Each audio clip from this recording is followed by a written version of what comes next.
हमारे धर्म संघ की एक साध्वी जी जो अहमदाबाद में थी, उनका करीब 6-7 दिन पहले 6 दिन पहले करीब देहावसान हो गया था। तो हम उनकी स्मृति सभा भी आयोजित करना चाहेंगे। तो वह स्मृति सभा शुरू हो रही है। मैं वे उन साध्वी जी के बारे में कुछ बताना चाहता हूं, फिर हम उनकी स्मृति में ध्यान आदि भी कर सकेंगे। तो साध्वी रतन श्री जी लाडनू की थी। रतन श्री जी लाडनू वयोवृद्धा साध्वी थी। वे पिछले कुछ वर्षों से अहमदाबाद में प्रवास कर रही थी। शरीर की स्थिति है, वयोवृद्धा साध्वी जी हैं। तो अहमदाबाद में पिछले कुछ अरसे से वे प्रवासित थी। और वैसे चिंतन भी उनका भी संभवतः आया भी अब राजस्थान में आना हो जाए, पर कोई शरीर की स्थिति जो भी कारण हो राजस्थान नहीं आ सके। और हमने अहमदाबाद जाने का निर्णय कर लिया, अभी अहमदाबाद जाना है। परंतु हम तो अहमदाबाद पहुंचे नहीं, साध्वी जी आगे पहुंच गई मान लो। खैर, जो भी काल का नियति का अपना नियम है, आदमी के हाथ की बात नहीं होती है। कई बातें आदमी के हाथ की नहीं, वो नियति के ही हाथ की होती है। आदमी सोचता कुछ है, मैन प्रोपोजेड गॉड डिस्पोजेड। आदमी सोचता कुछ है, नियति से आम भाषा में भगवान, वो तो आम भाषा है, स्थूल भाषा। नियति या नियम जो भी है, होता कुछ भी है। परम पूज्य कालूगणी थे। मैंने सुना कि उनकी इच्छा थी कि विद्यासर जाकर मैं युवाचार्य बनाऊंगा, कि उनकी मन की भावना थी कि मैं अपना युवाचार्य विद्याश्र में बनाऊंगा और माझी के सामने, माझी के मतलब उपस्थिति में वहां बनाऊंगा। तो कालूगणी का प्लान संभवतः था कि विद्याश्र जाना, वहां माझी छोगान जी है, वहां मैं अपना युवाचार्य बनाऊं। परंतु कालूगणी की जो संभवतः भावना थी, उनकी भी पूरी नहीं हो सकी। उनको विद्यासर तो आया ही नहीं, गंगापुर में ही अपना निर्णय करना पड़ा, युवाचार्य बनाना पड़ा। तो आदमी चाहता कुछ है, कई बार इच्छाएं पूरी हो जाती है, कई बार इच्छाएं धरी की धरी रह जाती है, पूरी नहीं होती है। तो साध्वी रतन श्री जी लाडनू संभवतः उनका भी रहा होगा भी राजस्थान जाना हो जाए, और राजस्थान वो नहीं आ सकी, नहीं आई। तो हमने अहमदाबाद जाने का भी निर्णय कर लिया था। तो हमने निर्णय कर लिया, मोटा मोटी समय हमारा तय अहमदाबाद पहुंचने का, रहने का। पर हमने छापर से बिहार भी नहीं किया, उससे पहले ही उन्होंने मानो अपना बिहार कर दिया और अगले भव के लिए प्रस्तुत हो गई। तो जोगी तो उनका जन्म विक्रम संमत 1990, यानी लगभग 89 वर्ष की उम्र उनकी मान लें, फाल्गुन शुक्ला पंचम को लाडनू के बोकड़िया परिवार में हुआ। पिता उनके श्री मोतीलाल जी बोकड़िया, माता श्रीमती सिरे कंवर जी। दीक्षा विक्रम संमत 2008 चैत्र शुक्ला पंचमी को परम पूज्य गुरुदेव तुलसी के मुख कमल से लगभग 17 वर्ष की अविवाहित अवस्था में रतन श्री जी की संगरूर, पंजाब में संगरूर में दीक्षा हुई थी।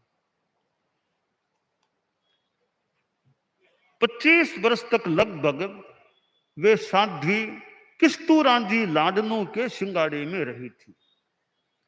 विक्रम संमत 2036 को गुरुदेव तुलसी के द्वारा उनको अग्रणी की वंदना कराई गई, अग्रणी बनाया गया।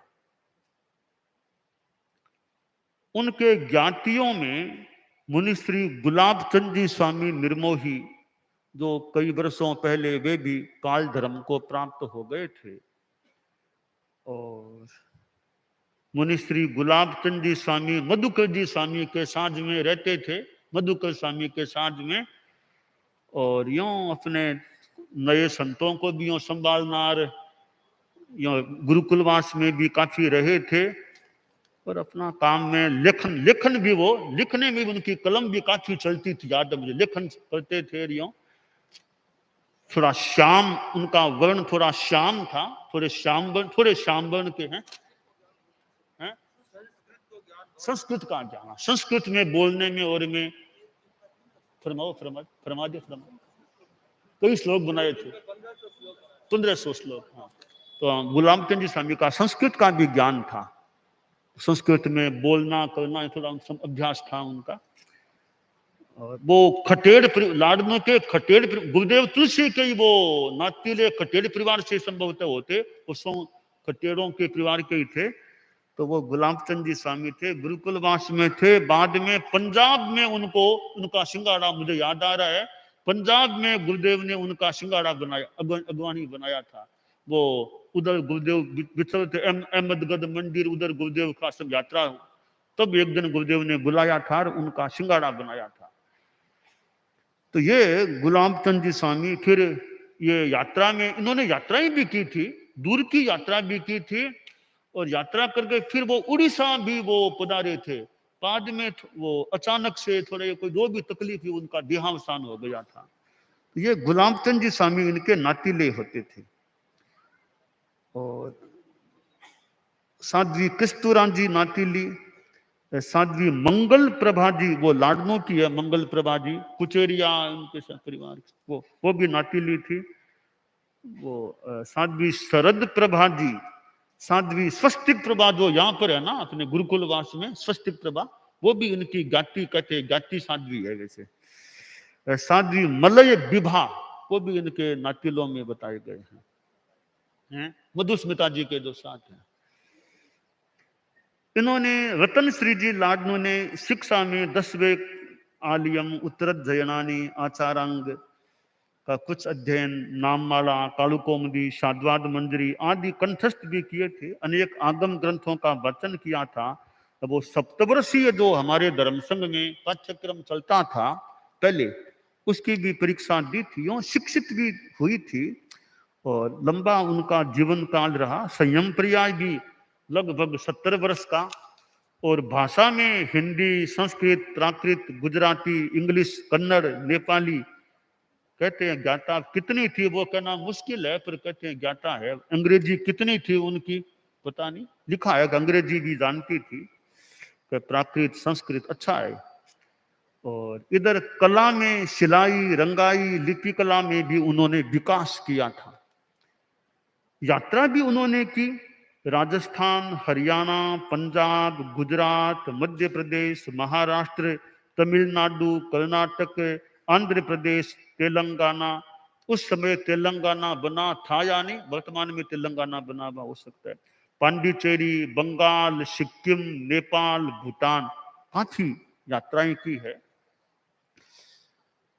और विक्रम संवत 2073 सिलीगुड़ी मर्यादा महोत्सव पर उनको शासन श्री अलंकरण से अलंकृत किया गया था, और वे हमारे धर्म संघ में रही, अपनी सेवा दी। और विक्रम संवत 2079 आसोज कृष्णा चतुर्दशी 24 सितंबर 2022 को रात्रि में लगभग 10 मिनट के चौबिहार संथारे में लगभग 9:25 पर अहमदाबाद में वे काल धर्म को प्राप्त हो गए। तो ये साध्वी रतन श्री जी लाडनू की थी। तो हमारे धर्म संघ की साध्वी परिवार की सदस्य बनी थी, गुरुदेव तुलसी के समय में दीक्षित हुई थी, और आचार्य महाप्रज्ञ जी के समय में रही, और हमारे समय में आखिर वो विदा भी हो गई। तो ठीक है, दुनिया का अपना क्रम है, नियम है। तो साध्वी रतन श्री जी लाडनू वयोवृद्धा साध्वी थी। उनके साथ में साध्वी रमावती जी, साध्वी हिमश्री जी आदि 4 साध्वियां उनकी सेवरती, तो अब वे 4 रही हैं। तो ये चारों साध्वियां भी, उनको अवसर मिला साध्वी रतन श्री जी लाडनू के पास रहने का, वृद्ध के पास रहे, उनकी सेवा करे, अच्छी बात। तो अब वो चारों साध्वियां भी खूब चित्त समाधि में रहें, और संभावना, आशा रखें हमसे मिलना भी उनका हो जाए, आशा भावना रखें कि अहमदाबाद में जहां भी उनसे मिलना भी हमारा योग है तो हो जाएगा, हो सकेगा। तो भावना रख सकती हैं, खूब अच्छा काम करें, धर्म की प्रभावना करते रहें, शासन की सेवा करते रहें, और साध्वी रतन श्री जी से जो संस्कार मिले हों, अच्छे संस्कार, उनको संजो करके रखने का भी प्रयास करें। तो साध्वी रतन श्री जी लाडनों के प्रति हम मध्यस्थ भावना, प्रमोद भावना, यानी उनकी आध्यात्मिक उन्नति की भावना रखें, और उनको इस रूप में अपने मध्यस्थ भावना और मंगल भावना अर्पण के रूप में हम 4 लोगस का ध्यान करने का प्रयास करें। जिनको लोगस याद नहीं, वो तो नवकार मंत्र का जप कर लें, वो भी मैं बैठे तो श्वास प्रेक्षा का प्रयोग कर सकते हैं। सावधान, शरीर की स्थिरता का प्रयास, ताव कायम।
ओम अरहम।